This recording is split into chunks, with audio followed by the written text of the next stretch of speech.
Everybody, this is very exciting because I'm here with Erika Heynatz and David Harris, and they are two of the leads in Legally Blonde. And it's such a fun musical, isn't it? It's a ton of fun. It is, and it's happy and up and has a really positive message. Do you love being in it? I do love being in it. One of the things that I like the most is that it really challenges sort of preconceptions about appearances. So Elle Woods is a beautiful blonde. People assume that she's dumb, but the storyline itself has beauty and brains, and she really proves herself, and she proves her intelligence beyond the man that she pursues all the way to Harvard University. And your character's amazing. Erika plays, what's the actual name of her? Brooke Wyndham. But Erika plays the aerobics chick, and she does all this amazing skipping.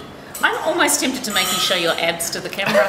Listen, there's a time and a place to show the flesh on camera, but this is not... Seriously, go to the show. If you want to see Erika's abs, like, really, after seeing you on that, I just wanted to... Inspired to skip your little heart out. Oh, yeah. I was going to make you skip if we did this video at my house, actually. I've got a rope. I've got enough ropes for all of us. For all of us. Oh my God. I play Brooke Wyndham, and I've been thrown in jail for supposedly killing my husband, but the routine itself, whipped into shape, is... It's one of the best. It's in the jail with all the inmates, and some of the inmates are boys, and some of the inmates are girls, and some of them dressed as boys. Like they're all dressed as girls. Yeah, they're all dressed as girls, but it's an absolute hoot. But the great thing about this musical is it is so high energy. Yeah. So, you know, obviously other musicals are beautiful and sort of, you know, lots of little ballads. You do a beautiful ballad, but the bulk of the show is really up. There's cheerleaders, there's such diverse music styles. So are you going to audition for other musicals when this all comes to an end? Like, have you got the musical buzz? I would say definitely. I've always wanted to do this. It's been a really long held dream for me.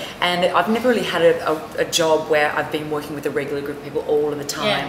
So for me, that sense of the theatre family and being sort of invited into the fold. It is a family, isn't it, David? I reckon it's a real theatre family. I love it. I'm sort of half in the theatre family because I can't act or sing, but I kind of just venture in and out. Well, that's what we were talking about it earlier today, and you know, you forget sometimes that most people have normal jobs, and what we do is quite special. Abnormal, but very special. You know, really we rock up is. at work. We're in, you know, there's someone in the dressing room next to you playing guitar, and then there's someone else singing this, and then it's a beautiful bunch of people that we get to work with. Did you work with Rob Guest ever? No, I never did.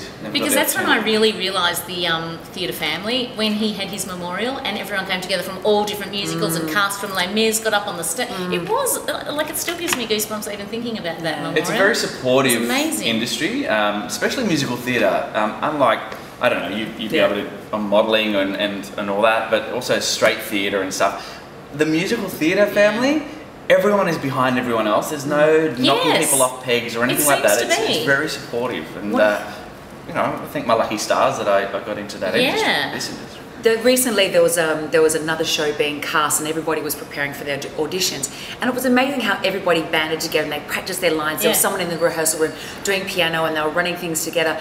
Everybody really wants to support the other person in the quest for their next role, and even with regards to preparation, just all for them to keep up their skills. You can see them really nurturing one another, which is such a privilege to be around. So who have you both come to be like incredibly good friends with in the cast? Like, who would you say that you'll, I mean, I know you'll be friends with everyone, but is there anyone special? I think the dogs. Dogs. We've got a bulldog. I do have a name, Erika. Come on. You're not that much of a bitch, though. But no, I think everyone, we have our dressing rooms, and it's called Principal Alley. And other people might know that, but I'd never worked or lived in Principal Alley, where all the principals have their dressing rooms. Diva Row, I think, is much better. So we spent, a lot of people tend to kind of cram into Rob's room, and we all sit together. Helen Dallymore is always there with a snack in hand and a little bit of gossip. So fun. I love her. Lucy is, you know, she's the warmest, kindest person and funniest person I've met. We all kind of just, and Cameron, we all just sort of snuggle into the room together. And I love Cameron. How nice is he? He doesn't love Cameron. Oh my God, and his voice on Smooth FM. It's pretty smooth, isn't it? And you can hear him smiling. Having done the interview with him and knowing when he smiles, when he talks, you can hear it in his voice. That's it's real art, isn't it? Yeah, I love him. So, are you excited about coming to Melbourne? Yeah, I haven't been in Melbourne now, everyone. I haven't been in Melbourne for a good few years with the show, so I'm hanging out. What's it like travelling around, having different homes? Do you have a home? Not in the last several years. I've kind of been crashing at places. Really? And so I'm looking forward to coming back to Melbourne for the months that we're down here. And you know, driving around today, I was like, oh, I've got to go here and go to there. Oh, the memories of this and that. and we're here in winter, and we can, rug up and. Yeah. Did they just turn off? No. What have you done? I just flicked my bar. Sorry. So okay, we'll just go back. So memories of winter.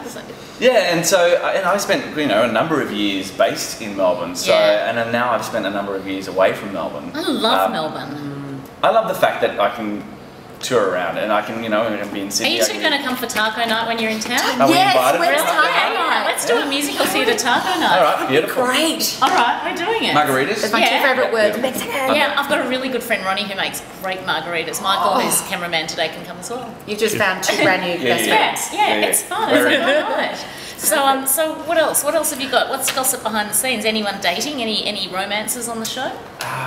Does that happen? Because people have to kiss people. But not on this show. Legally Blonde. Everyone's. This is probably the least amount of havoc that's been happening. I tried to get you some gossip, everyone. Yeah, no, there's really not that much gossip going on. People are pretty work focused, and I think a lot of people have partners within the cast. One of the gorgeous things is every time you go to a new state, there's usually someone that's their hometown, so you get to experience that city through their eyes. We had a fun night out at Fluffy one night where Mike Snell, who plays the UPS boy, the package. So he's great, isn't he? We turned up and the resident drag queens said, we're going to do a number with Mike, but when we got there, they'd done an entire Legally Blonde tribute show. God. So you had the Brooke Winners with their skipping ropes. It was an absolute hoot. Did they have abs? There wasn't a flesh shown. There was a lot of padding and bits and pieces. Was there any corduroy or? There wasn't a tribute to Emmett per se. But there's all those sorts of things. Emmett show. Spin off. There you go. Yeah. Do you love your character? I think your character's a goodie. He's a goodie. He's the good guy, isn't he? You're a good guy. You're the one who wins out in the end. Yeah, and because I was a bit of a nerd at school and... Were you?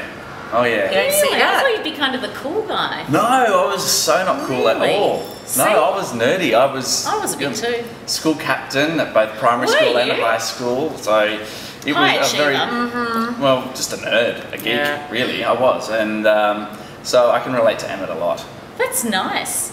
Now, these guys are madly busy, so I'm not going to keep them for any longer, but make sure you come and see Legally Blonde because it really is great for all ages, and it's not just a chick thing. Absolutely. Because the boys will like seeing Erika with the abs. No, but it is. I think the sense of humour really appeals to both men and women and of all ages. Look, internationally, it's been a huge hit. It took out an Olivier Award. And it's a multi-million-dollar production. There's all the bells and whistles, really high energy, loads of fun times. And it's cheap. It's less than $100 for the top ticket. Is that right? Yep. Less than $100. It's cheap. We're not. We're not. No. We still give $140 ticket performance. That's right. Oh, I can't wait. I can't wait to go. I can't wait. And it's at the Princess Theatre, which is a gorgeous venue. Yeah, it's going to be awesome. Anyway, stay tuned just for the end because I'm going to film Erika skipping in a minute. Bye, everybody. See ya. No. Yeah, this is all you're going to see them skipping now. This is them skipping. You know why? Because I said, "Where's the skipping rope?" and it's in the car. Yeah. What we did skipping rope is